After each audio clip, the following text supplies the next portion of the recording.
I never thought someone I trusted completely would betray me in the worst way possible. For 8 years, Jake was the brother I never had my confidant through every life challenge. Megan and I had built a life together for 2 years, planning our future. Then came my 30th birthday party where everything fell apart in the most humiliating way.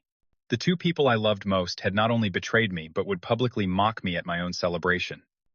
Before I tell you how I discovered my girlfriend and best friend's betrayal, let me know where you're watching from in the comments. Hit that like and subscribe button if you've ever had to rebuild your life after a devastating betrayal.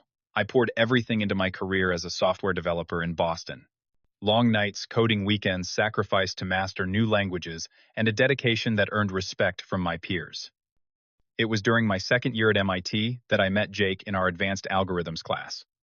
We clicked immediately over our shared passion for coding and similar sense of humor.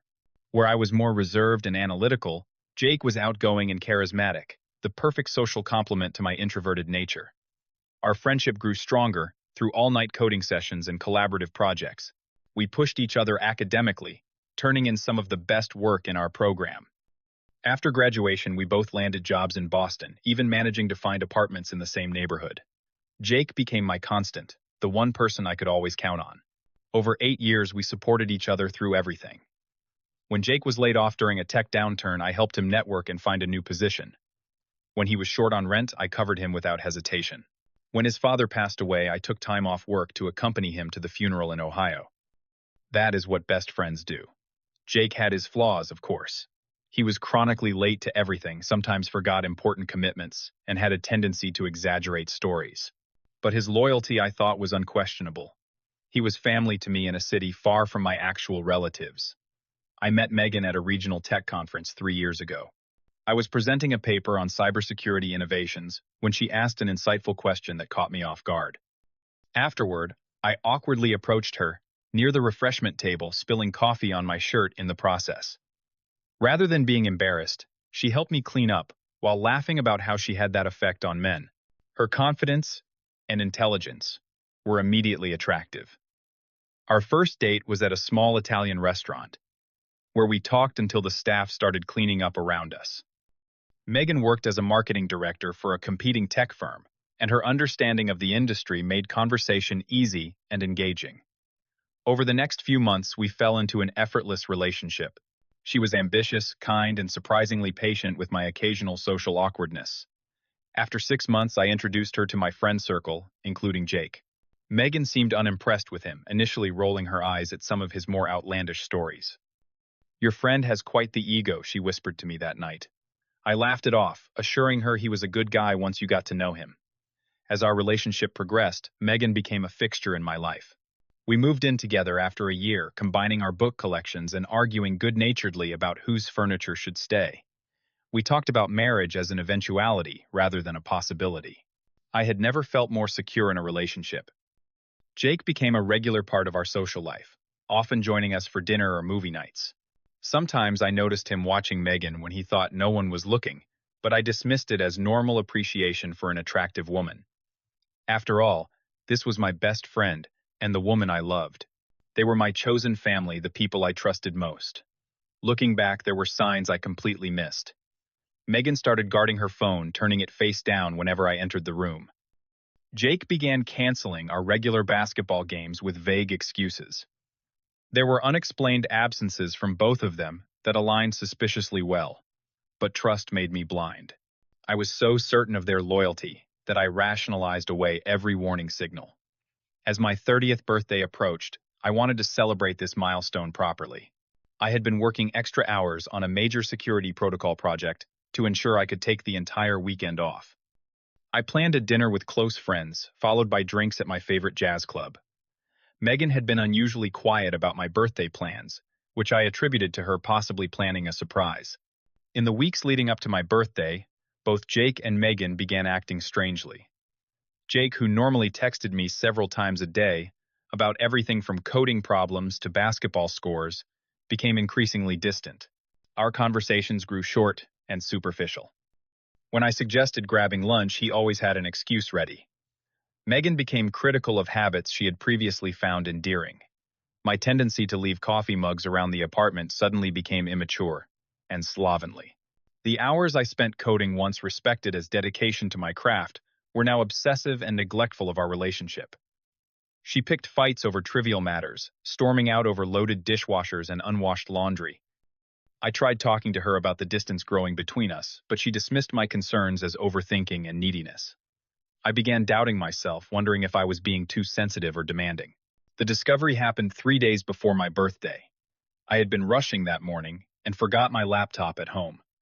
Rather than borrow equipment at the office, I decided to swing back to the apartment during lunch. I texted Megan that I was coming home, but she must have been in the shower or otherwise occupied because she did not respond. When I unlocked the door, I heard music playing from our bedroom. Thinking Megan was working from home, I called out, but there was no answer. As I approached the bedroom, I heard unmistakable sounds that made my stomach drop. For a moment, I stood frozen, hoping I was misinterpreting what I was hearing. I pushed open the door to find my girlfriend and best friend together in our bed. The betrayal was so visceral that I physically recoiled. Jake noticed me first, his eyes widening in shock. Megan turned and saw me, but rather than showing shame or remorse, her expression hardened. "This is not how I wanted you to find out," she said coldly, pulling the sheet around herself. Jake scrambled for his clothes. "Chase man, I can explain. This just happened, it was a mistake." The casual way he lied to my face, as if I were stupid enough to believe this was a one-time occurrence, in the middle of a workday, added another layer of betrayal.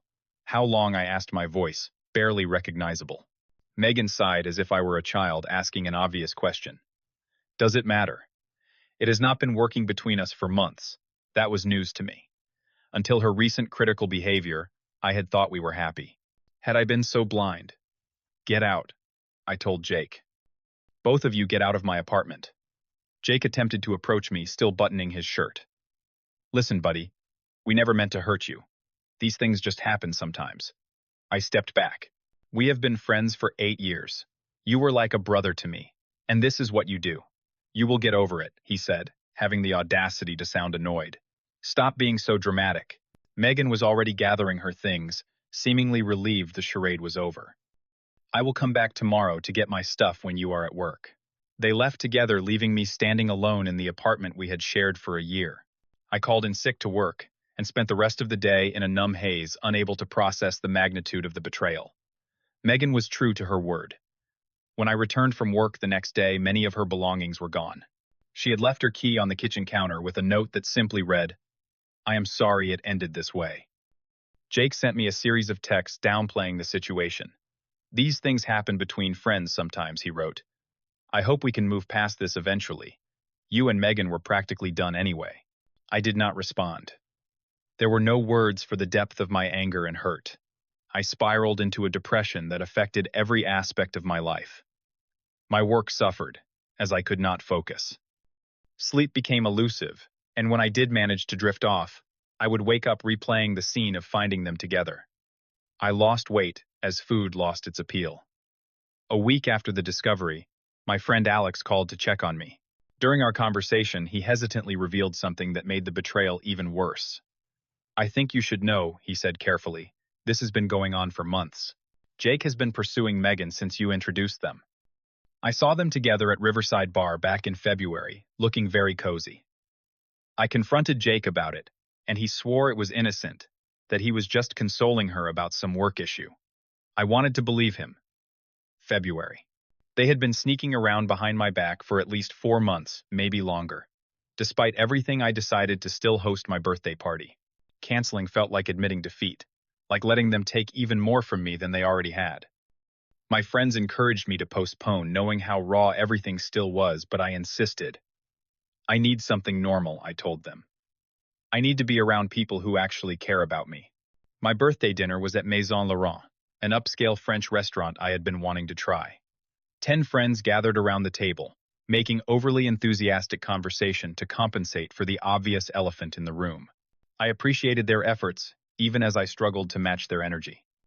Alex sat next to me, occasionally squeezing my shoulder in silent support. My college friend Tara had flown in from Chicago, a surprise that brought the first genuine smile to my face in days.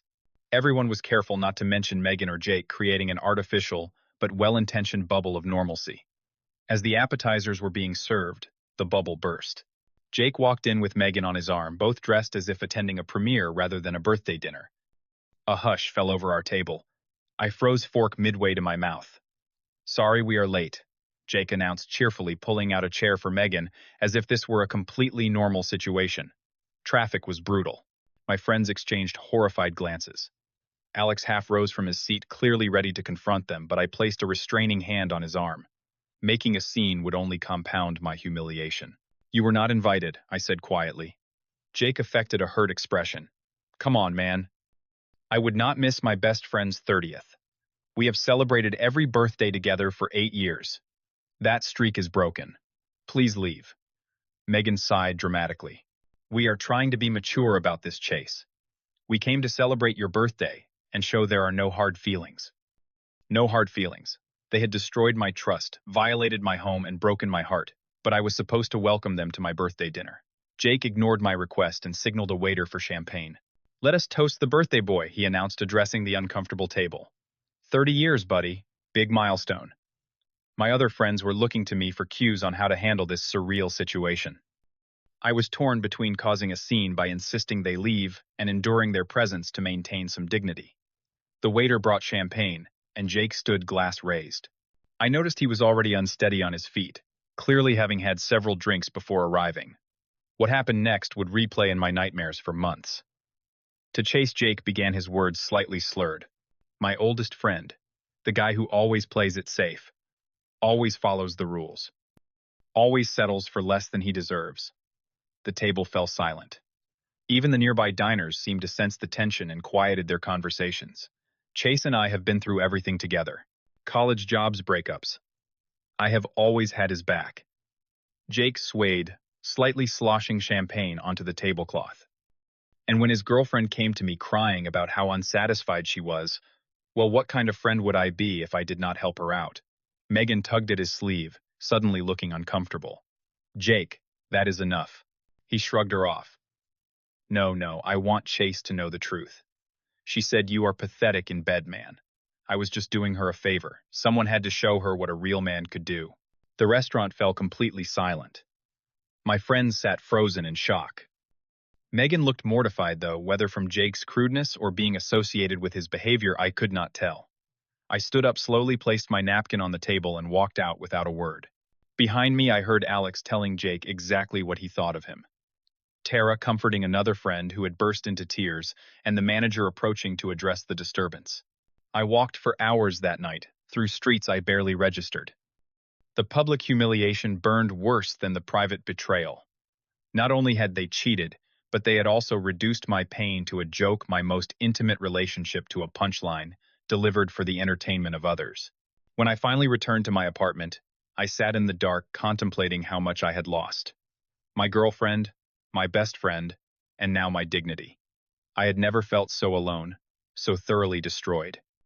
I considered moving to another city, changing jobs, starting over completely, just to escape the humiliation.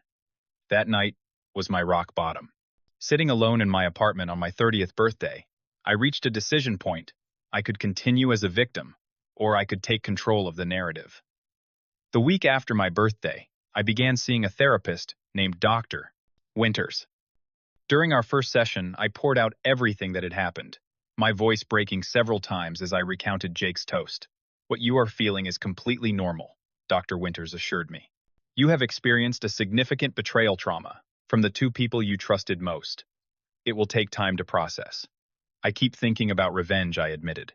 "I have never been that type of person, but I cannot stop imagining ways to make them pay." "Revenge fantasies are common after betrayal," she said. "They give a sense of control when you feel powerless.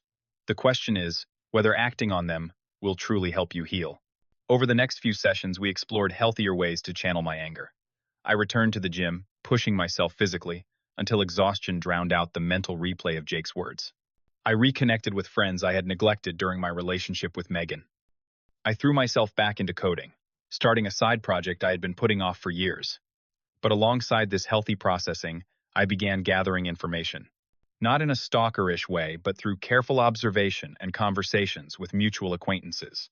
I learned that Jake had been embezzling from his company, skimming from client accounts too small to trigger automatic audits. I discovered that Megan was counting on Jake's recommendation for her dream job at a prestigious marketing firm where his college roommate was a senior partner. I consulted with my friend Daniel, a corporate attorney presenting the situation hypothetically. If someone knows about financial impropriety at their workplace, what is their legal obligation? I asked. Daniel looked at me carefully. In most cases, there is no legal obligation to report, but there could be moral considerations. Why do you ask? I shared a sanitized version of what I knew about Jake's activities. Daniel whistled low. That is definitely fraud, he confirmed. If reported, he would likely face termination and possibly criminal charges depending on the amounts involved. And would the person reporting it face any legal jeopardy? Not if they were not involved, and the information was legally obtained. But Chase, think carefully about your motivations here. I was. For weeks I wrestled with what to do. Part of me wanted to let it go to focus solely on rebuilding my life. But another part, a part I was not entirely proud of, wanted Jake and Megan to experience consequences for their actions. Eventually, I decided on a course that felt justified without making me the villain of the story. I would not lie or manipulate, but I would no longer protect people who had shown me such callous disregard. I sent an anonymous tip to Jake's company about financial irregularities in several client accounts, including specific details only someone with insider knowledge would have. I did not mention Jake by name, but the evidence pointed clearly in his direction. For Megan, my approach was more direct. I requested coffee with Jordan, the hiring manager at the firm where she was applying, who I knew through industry events. I understand you are considering Megan Taylor for your senior marketing position, I said when we met. Jordan nodded. Do you know her? Jake Richards gave her a glowing recommendation. I do know her, I replied carefully. She is my ex-girlfriend. She left me for Jake, who was my best friend. Jordan looked uncomfortable. That is personal business, Chase. Not really relevant to her qualifications. I agree. Her professional skills are solid. But I think character and integrity matter in senior positions. Someone who can betray the trust of those closest to them might do the same in a professional context.